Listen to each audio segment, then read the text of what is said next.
Hola, buenos días chicos, ¿qué tal estáis? Bienvenidos a una entrega más de matemáticas de El Profesor Cocinero. Vale, hoy vamos a ver una de las partes más importantes del bloque de análisis de las matemáticas, ¿vale? Suele ser el del tercer bloque de las matemáticas y es quizá un poco la parte que aglutina todos los conocimientos que se ven previamente en ese bloque, es decir, en ese bloque se ve pues lo que es una función, los límites, los dominios, la continuidad, se ven las derivadas, las aplicaciones de las derivadas, entonces las asíntotas, entonces toda esa información que se os va explicando en distintos temas, todos confluyen en un solo tema que es representar funciones haciendo uso de todas esas herramientas que hemos ido viendo a lo largo de los temas anteriores pertenecientes al bloque de análisis, ¿vale? Entonces, yo aquí os he hecho un esquema de, digamos, el estudio básico cuando uno representa una función, ¿vale? Representar una función, depende de qué tipo de función, puede resultar un poco tedioso, un poco latoso, porque hay que estudiar muchas cosas y luego además representar la gráfica. Evidentemente, cuando es una función polinómica es más sencillo, porque las derivadas son sencillas, la segunda derivada también, pero bueno, cuando ya empieza a complicarse que es una función racional, la segunda derivada para estudiar la curvatura puede complicarse un poco, entonces bueno, es un poco latoso, por eso, sobre todo, esto está orientado más para segundo de bachillerato, pero bueno, nunca en EBAU, o al menos los últimos años, nunca piden un estudio completo de una función, porque la verdad es que lleva un tiempo, ¿vale? Yo lo voy a hacer un poco rápido, porque si no me tiraría en el vídeo 25 minutos, media hora, pero sí que sí que suelen preguntar, os ponen una función y os piden que calculéis algunas cosas de la función. A lo mejor os dicen en el apartado A, estudie el dominio y la simetría, y en el apartado B, calcule los puntos de corte y la monotonía, por ejemplo, ¿vale? Le corte con los ejes, pero no te piden que estudies todo y además que esboces la gráfica. De hecho, esbozar la gráfica la piden pocas veces, pero bueno, es importante saber esbozarla, porque en primero de bachillerato sí que la piden. Bien, pues dicho este pequeño speech que me acabo de marcar, en este vídeo solo os voy a enseñar los puntos básicos y cómo se hace cada uno. Y luego ya voy a subir un montón de vídeos de representación de funciones. Voy a hacer varias funciones polinómicas, varias irracionales, varias racionales, con logaritmos, con logaritmos neperianos, con exponencial, es decir, que voy a haceros un amplio abanico de ejercicios para que veáis todo, ¿vale? Bien, pero vamos a empezar por la base, que es entender el estudio. Hay que meterse en la cabeza todo lo que uno tiene que estudiar cuando le piden un estudio completo de una función. Entonces, lo primero y más básico, hay que identificar qué tipo de funciones.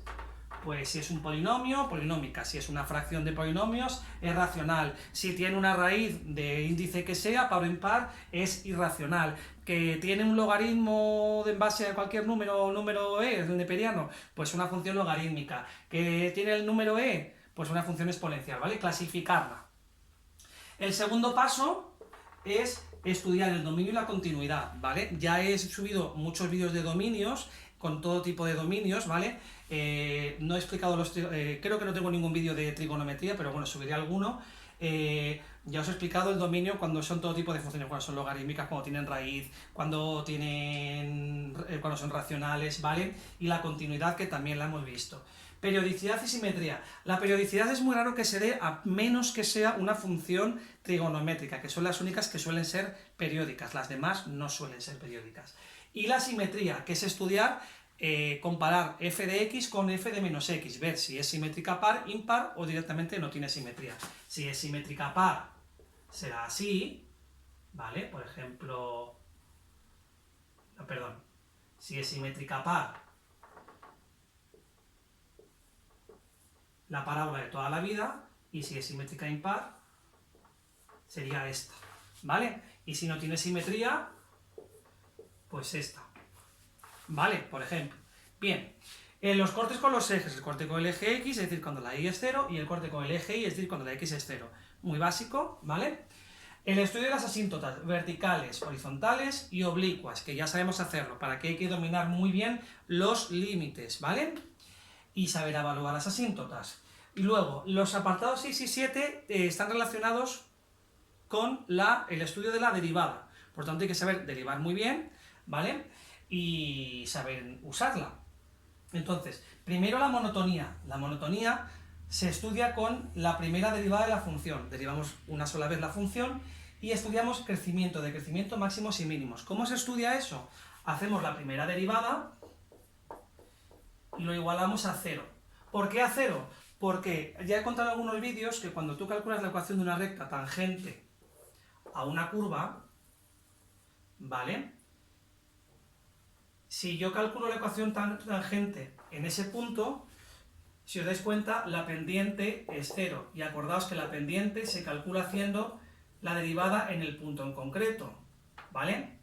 Entonces, cuando os dicen puntos de tangencia horizontal, se están refiriendo a máximos y mínimos, porque los máximos y los mínimos, la ecuación de la recta tangente en esos puntos, su pendiente es 0. Por eso les llama tangente horizontal, ¿vale? Por eso, cuando queremos calcular máximos y mínimos, queremos saber aquellos puntos en los que la pendiente es 0, es decir, que f' es 0. Y con eso os va a dar, pues, 1 o 2 puntos, ¿vale? Los evaluáis en la primera derivada y le dais valores y vais si es, pues aquí es positiva, aquí es negativa, aquí es positiva. Si es positiva, crece, y si es negativa, decrece, ¿vale? Por lo tanto, si primero crece y luego decrece es porque es un máximo, y si primero y luego decrece y luego crece es un mínimo, ¿vale? También se puede hacer con la segunda derivada, ¿vale? Si se puede hacer, si hacéis la segunda derivada y metéis el punto y esto da un número positivo, es un mínimo. Y si hacéis la segunda derivada y metéis el punto y da negativo, es un máximo, ¿vale? Es otro criterio para sacar máximos y mínimos. Yo prefiero este porque aquí matas dos pájaros de un tiro, aquí ves el crecimiento y decrecimiento, bueno, eso va a gusto del consumidor, ¿vale? Y luego, el estudio de la curvatura es como el de la monotonía, pero con la segunda derivada. Derivamos una segunda vez la función, igualamos a 0 para ver si hay puntos de inflexión. Los puntos de inflexión son puntos en el que una función pasa de cóncava a convexa. Es decir, si este es el mínimo y este es el máximo, el punto de inflexión es este, ¿vale? Ese es el punto de inflexión, ¿de acuerdo? Y sería igual, hacemos el estudio del signo, la segunda derivada, ¿vale? Ponemos aquí el punto de inflexión, ¿vale? Si es positivo es cóncava y si es negativo es convexa, ¿vale? Y este sería el esquema básico para estudiar una función, ¿vale? Ya tenéis la teoría y el cuadro, ahora voy a haceros miles de vídeos con funciones. Nos vemos ahora. ¡Chao!